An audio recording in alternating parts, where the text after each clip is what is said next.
Assalamu alaikum. I am Dr. Afaq Naeem.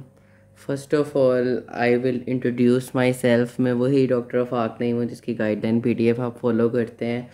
और मुझे past कुछ स्टेज से बहुत ज़्यादा स्टूडेंट्स के टेक्स्ट आ रहे थे कि अब फाइनल प्रॉफ के अंदर सिर्फ 2 to 3 months रह गए हैं, तो हम किस तरह से अपनी प्रिपरेशन को स्केड्यूल करें, कौन से जो है इंपॉर्टेंट टॉपिक्स हमें प्रिपेयर करने चाहिए। तो मेरे लिए इंडिविजुअली सबको गाइड करना बहुत मुश्किल था, इसलिए मैंने सोचा कि मैं कुछ जो है वीडियो में आपको डिटेल में बता सकूं कि कौन से टॉपिक्स इंपॉर्टेंट है, आपने किस तरह उनको स्केड्यूल करना है। 3 months हैं, 87 days are left for final prof. तो बहुत से स्टूडेंट्स की ये क्यूरी है कि I have not studied yet, कि मैंने अभी तक एक लफ्ज़ भी नहीं पढ़ा, तो क्या मैं गिव अप कर दूँ?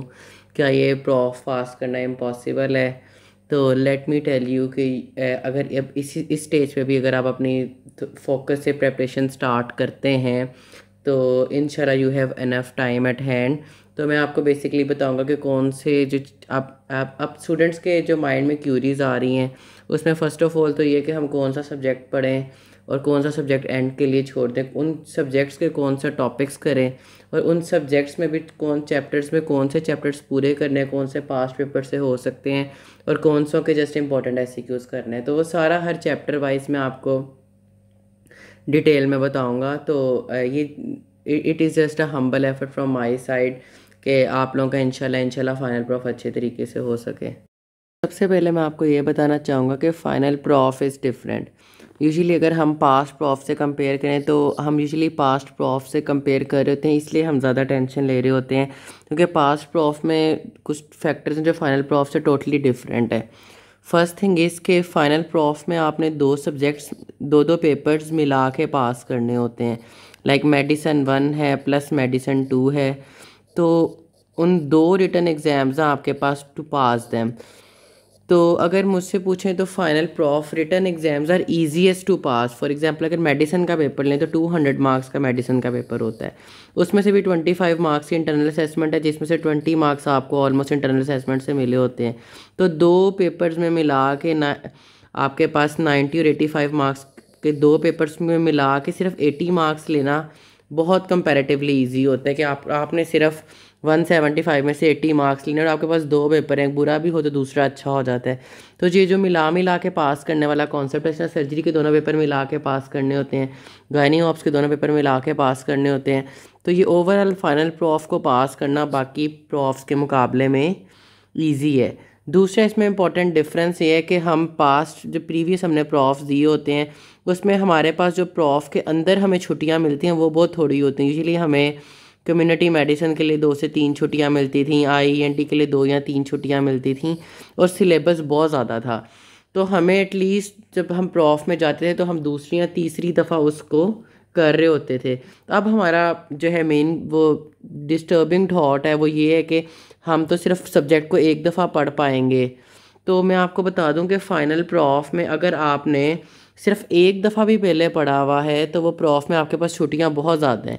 लाइक ऑब्स में आपके पास 3 छुट्टियां that are more than enough, gynae में आपके पास 2 छुट्टियां that are more than enough. ठीक है, इस तरह मेडिसिन पीट्स के बाद मेडिसिन के दोनों पेपर हैं, तो वो आपने 1 मंथ टिका के तीनों सब्जेक्ट्स को मिला के पढ़ा तो बड़े आराम से ये तीनों पेपर निकल जाते हैं। तो रिलेटिवली फाइनल प्रॉफ में आपके पास गैप्स और सफिशेंट टाइम होता है कि उसके दरमियान भी आप कोप अप कर सको। फिर एक और इम्पॉर्टेंट जो डिफरेंस है वो ये कि जो आपके पिछले साल में पेपर थे, अगर एनाटमी आपने रिवाइज नहीं की तो आप उसके रिलेशंस, आप उसकी एनाटमी, आप आर्टरीज के कोर्सेज नहीं लिख सकते। बायोकेमिस्ट्री के मैकेनिज्म याद नहीं है तो आप नहीं लिख सकते। ठीक है, इसी तरह फार्माकोलॉजी में अगर आपको मैकेनिज्म नहीं याद तो आप नहीं लिख सकते। अगर हिस्टोपैथोलॉजी नहीं याद तो आप पैथोलॉजी के क्वेश्चन अटैम्प्ट नहीं कर सकते। लेकिन फाइनल प्रॉफ इज़ डिफरेंट। अगर आपने एक भी दफ़ा अच्छे से कॉन्सेप्ट के साथ डिजीज़ पढ़ी हुई है तो वो सिनेरियोज आपके पास आना है तो आपको पता होगा कि टिपिकल हिस्ट्री पे आप डिजीज़ को डायग्नोस कर रहे होगे। फॉर एग्जांपल अगर एपिगैस्ट्रिक बर्निंग की हिस्ट्री है, खाना ऊपर को आते, तो आपने लाइफ में कभी भी गर्ड पढ़ा होगा तो आप क्वेश्चन को डायग्नोस कर लोगे। फिर इन्वेस्टिगेशंस के मैं आपको आगे ट्रिक्स भी बताऊंगा कि कौन से हर सिस्टम, किस तरह से आप हर सिस्टम की इन्वेस्टिगेशंस लिख सकते हो। तो इन्वेस्टिगेशंस भी लिखना बहुत ज़्यादा आसान है। फॉर एग्जांपल अगर कार्डियोलॉजी का क्वेश्चन है तो आप इको और ECG लिख दोगे, पल्मोनोलॉजी का है तो आप chest X-ray, oxygen saturation, ABGs लिख दोगे। ठीक है, तो हर सिस्टम की अलहदा से, अगर हीमाटोलॉजी है तो peripheral blood smear, CBC bone marrow biopsy. तो एक वेग सा जिसने कुछ भी नहीं पढ़ा उसके पास कुछ ना कुछ होता है कि वो क्वेश्चन में अटैम्प्ट कर सके। इसमें ट्रीटमेंट में पेन रिलीफ के लिए एनाल्जेसिक्स, इन्फेक्शंस के लिए एंटीबायोटिक्स, तो सारे टिप्स एंड ट्रिक्स में इंशाल्लाह with the passage of time आपको पास ऑन करता जाऊँगा जितना अल्लाह ताला ने मुझे तौफीक और टाइम दिया। तो ये आपको खुद आपको टेंशन आसान करने के लिए कि इंशाल्लाह अभी भी अगर आप स्टार्ट करते हैं तो you still have enough time at hand और फाइनल प्रॉफ इज़ डिफरेंट। तो लेट्स हैव अ लुक और at final prof date sheet first. सबसे पहले हम डेट शीट को देखते हैं कि आपके जो हैं एग्ज़ाम्स कब कब हैं और कितनी कितनी छुट्टियां, और आया कि वो छुट्टियां इनफ होंगी कि नहीं। मैं अपने एक्सपीरियंस से, क्योंकि I have been guiding final prof students for last 2 years, तो मुझे अब तो बहुत ज़्यादा इस बारे में एक्सपीरियंस हो चुका हुआ है। सो अगर हम डेट शीट देखें तो फर्स्ट पेपर हमारा पीड्स का, देन मेडिसिन एंड मेडिसिन 2। अब मेडिसिन 1 में 3 छुट्टियाँ, मेडिसिन 2 में 2 छुट्टियाँ और पहला पेपर पीड्स है। तो ये एक बहुत ही अच्छी डेट शीट है कि अगर आपने लास्ट 30 डेज़, जो कि आगे मैं सारा स्केड्यूल बनवाऊंगा, अगर लास्ट 20 से 25 डेज़ कम अज़ कम आपने इन तीनों सब्जेक्ट्स को मिला के पास किया तो ये 3 सब्जेक्ट आपके कहीं नहीं जाते, क्योंकि मेडिसिन और पीड्स बिल्कुल मिलते जुलते सब्जेक्ट्स हैं। तो हमारा जो प्लान होगा उसमें हम इस तरह से ही स्केड्यूल करेंगे कि 10th जनवरी से लेके 8th फरवरी तक 27 डेज़, ये जो हमारे 27 डेज़ होंगे, जो लास्ट 27 डेज़ हैं, इसमें हम सिर्फ मेडिसिन और पीड्स करेंगे। और इंशाल्लाह मेरे स्केड्यूल के मुताबिक 27 डेज़ आप पढ़ के आपका मेडिसिन और पीड्स फेल हो ही नहीं सकता। और जो दूसरा हम इस डेट शीट से स्ट्रेटजी डिवाइस करेंगे वो ये कि अभी हम 15 से 16 दिन लगा के मेडिसिन और पीड्स के सिर्फ हाई यील्ड टॉपिक्स कर लेंगे। हाई यील्ड टॉपिक्स करने का एक फ़ायदा ये होगा कि आपको सिर्फ बहुत ज़्यादा वरना टेंशन होगी कि मेरी मेडिसिन पीड्स दोनों पढ़े हुए हैं।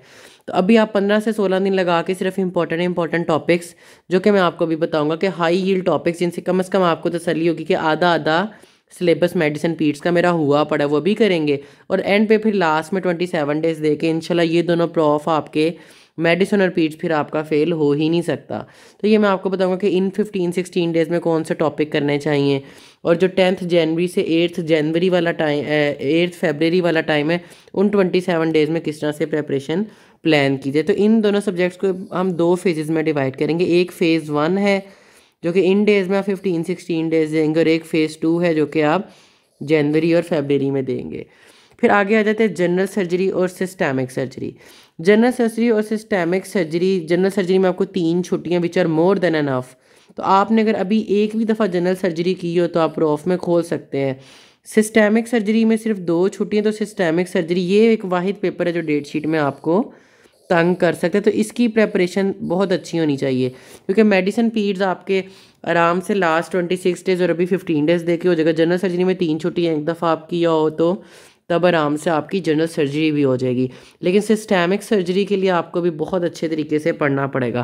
फिर आगे ऑब्स में 3 छुट्टियाँ और गायनी, तो इनको भी अगर आपने अभी 15 डेज़ का अभी हम इनका प्लान बनाएंगे, और 15 डेज़ में अगर आपने गायनी ऑब्स बहुत अच्छे तरीके से, जिस तरह मैं बताऊंगा इंपॉर्टेंट टॉपिक्स और सारा किस टॉपिक को किस तरह से करना है, जब आपने कर ली तो फिर प्रॉफ में आपके ये 4 छुट्टियाँ, 3 छुट्टियाँ ऑब्स में, 2 छुट्टियाँ गायनी में, इसकी भी बिल्कुल टेंशन लेने की ज़रूरत नहीं है। तो मेडिसिन को हम 2 फेजेस में डिवाइड करेंगे। एक फ़ेज़ 1 है जो कि 15-16 दिन अभी आप देके उसके हाई यील्ड टॉपिक्स करेंगे। एक फ़ेज़ 2 है जो कि बाद में लास्ट 27 डेज़ दे के आप मेडिसिन और पीड्स को प्रिपेयर करेंगे। सिस्टेमिक सर्जरी के लिए हम अभी 25 डेज़ देंगे। तो ये बेसिकली अब मैंने आपका सारा पोर्टफोलियो बना दी कि किस तरह से हम अपनी प्रेपरेशन को कर रहे होंगे। तो स्केड्यूलिंग योर प्रेपरेशन, तो you can't prepare all topics. सबसे पहले तो ये सबसे इंपॉर्टेंट समझने की बात है कि इस स्टेज पे, क्योंकि मेरा ये प्लान बेसिकली उन स्टूडेंट्स के जिन्होंने पूरा साल नहीं पढ़ा और अब उन्होंने प्रेपरेशन स्टार्ट करनी है, तो इंतहाई बेवकूफ़ वो बंदा होगा जो सारे टॉपिक्स पढ़ने बैठ जाएगा, क्योंकि 7 सब्जेक्ट्स के सारे टॉपिक्स 3 मंथ्स में इम्पॉसिबल है। तो you have to study smart, ठीक है, स्मार्ट स्टडी करनी है। आपको मैं बताऊँगा कि कौन से चैप्टर बहुत ज़्यादा इंपॉर्टेंट है जो कि पूरे करने हैं, कौन सों के सिर्फ इंपॉर्टेंट ऐसी कुछ करने हैं तो कौन से करने हैं। आपके पास अफाक नेम का गाइडलाइन PDF है जिसमें इंशाल्लाह मैंने बहुत मेहनत से कई मंथ्स लगा के उसको डिज़ाइन किया, तो उसमें भी सारे इंपॉर्टेंट ऐसे कुछ लिखे हुए हैं। और मैं आपको बताऊंगा कि कौन से टॉपिक्स के सिर्फ पास्ट पेपर्स करने हैं, ठीक है। तो ये सारी चीज़ें हम डिस्कस करेंगे। अब अभी तक जो हमने बताया कि हम जो अपने स्केड्यूल कर रहे होंगे, फिर हम मेडिसिन को 2 फेजेस में डिवाइड कर रहे हैं। तो हम 13 नवंबर से लेके जो आपका ऑलमोस्ट 30 नवंबर तक, मतलब ये 17-18 डेज़ में जो मेरा प्लान है, आप इसको बाद में भी कर सकते हैं। मेडिसिन और पीड्स का फेज़ 1 करेंगे, जिसमें मैंने कहा हम हाइजीन टॉपिक्स के आधी मेडिसिन और पीड्स कवर करेंगे। अब इंतहाई बेवकूफ़ बंदा होगा अगर वो सारी मेडिसिन पीड्स अभी पढ़ने के लिए बैठ जाए, वो अभी भी सारी उसको दोबारा करनी पड़ेगी, फिर पेपर से पहले भी दोबारा करनी पड़ेगी, तो सर्जरी गायनी ऑप्स का टाइम बिल्कुल श्रिंक हो जाएगा। तो अभी मेडिसिन पीड्स को 17-18 डेज से ज़्यादा देने का फ़ायदा नहीं, और वही आप एंड पे उसको ज़्यादा डेज दें। उसके बाद हमारे पास जो तकरीबन आप 25 डेज दोगे सर्जरी को, जो कि मेरे प्लान के अकॉर्डिंग 1 दिसंबर से लेके आपके 25 दिसंबर तक होंगे। तो ये 25 डेज़ में हम 8 से 9 डेज़ में जनरल सर्जरी और फिर 16 डेज़ में सिस्टेमिक सर्जरी। तो ये सारे प्लान्स में अभी डिटेल में भी डिस्कस करूँगा अलग-अलग इन सब्जेक्ट्स की वीडियोस में। तो 13 से लेके 30 नवंबर तक मेडिसिन और पीड्स का फेज़ 1, फिर फर्स्ट दिसंबर से लेके 25 दिसंबर तक सर्जरी, फिर 26 दिसंबर से लेके 10 जनवरी तक गायनी ऑप्स को 15-16 डेज देंगे, और फिर मेडिसिन और पीड्स का फेज़ 2 जो कि मैंने कहा था कि 11 जनवरी से लेके 7 फेब तक 28 दिन। तो ये फेज़ 2 होगा मेडिसिन पीड्स का। तो ये अब आपको मैंने ब्रीफ सा ओवरव्यू दिया कि किस तरह से आपको अपने सब्जेक्ट स्केड्यूल करने चाहिए, डेट शीट में कौन सा सब्जेक्ट आपको तंग कर सकता है, और कितने सब्जेक्ट को, लाइक अगर आपने गायनी ऑप्स जनरल सर्जरी एक दफ़ा भी बस पढ़ ली है प्रॉफ से पहले तो वो बहुत है। फिर अगली बात है हाउ टू स्टडी टॉपिक्स। अब जब मैं आपको प्लान दूंगा आप उन प्लान को फॉलो कर रहे होंगे, तो अब आपको पता होना चाहिए कि फाइनल प्रॉफ एक क्लिनिकल एग्ज़ाम है। तो आपने ये नहीं करना कि आप हर सब्जेक्ट को उसकी पहले डेफिनेशन रट्टा मार रहे हो, फिर उसकी पैथोफिजियो रट्टा मार रहे हो, कौन से मुल्क में कॉमन है, क्या इंसिडेंट्स है, इस तरह की फजूलियात नहीं करनी। आपने बस क्लिनिकली टॉपिक्स को रीड करना है कि भाई क्लिनिकल फाइंडिंग्स हैं जिससे आप डायग्नोसिस पकड़ोगे, तो क्या क्या की पॉइंट्स हैं जो कि डायग्नोसिस बनाते हैं। आप इंशाल्लाह मेरे साथ कनेक्टेड रहें, तो मैं इंशाल्लाह हर सिस्टम, हर मेडिसिन के ख़ास तौर पे जो चैप्टर्स हैं ना, उनमें जो की हमारे पास जो हर टॉपिक्स के की फीचर्स हैं वो, और उसका डायग्नोसिस, ताकि आप इजीली डायग्नोसिस पकड़ सकें, इस पे भी बाद में वीडियोस बनाने की कोशिश करूँगा। तो इम्पॉर्टेंट टॉपिक्स की लिस्ट आपने ख़ास तौर पे सबसे पहले प्रिपेयर करनी है। सिम्टम्स को सिर्फ डायग्नोसिस बनाने के लिए रीड करना है, और आपका फोकस इन्वेस्टिगेशन और मैनेजमेंट पे होना चाहिए। बाकी इर्द गिर्द के अरे गहरे टॉपिक पढ़ने की ज़रूरत नहीं है।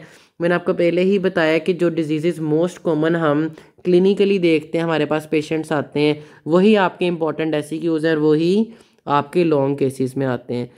सो स्केड्यूलिंग योर प्रॉफ प्रिपरेशन, मैंने बताया कि 30 नवंबर से लेके 13 से लेके 30 तक हम मेडिसिन और पीड्स का फेज़ 1 करेंगे, ठीक है, जिसमें हम इनका 50% सिलेबस कवर करेंगे। फिर 1 दिसंबर से लेके 25 दिसंबर तक हम पूरी सर्जरी को करेंगे, जिसमें से 9 डेज़ हम जनरल सर्जरी का प्लान मैं आपको दूंगा, और 16 डेज़ सिस्टेमिक सर्जरी का प्लान दूंगा। फिर 16 से लेके 10 जनवरी तक आप गायनी ऑप्स करोगे, और फिर 11 से लेके 18 इसके भी 2 बेसिकली पार्ट्स होंगे। पार्ट 1 में आप पहले 24 दिनों में सारी मेडिसिन और पीड्स करेंगे, और फिर आखिरी 4 दिन में सिर्फ पीड्स करेंगे। फिर मेडिसिन 1 के पेपर से पहले मेडिसिन 1, और मेडिसिन 2 के पेपर से पहले मेडिसिन 2। तो अब मैं हर सब्जेक्ट को डिटेल में डिस्कस करूँगा। Thank you so much.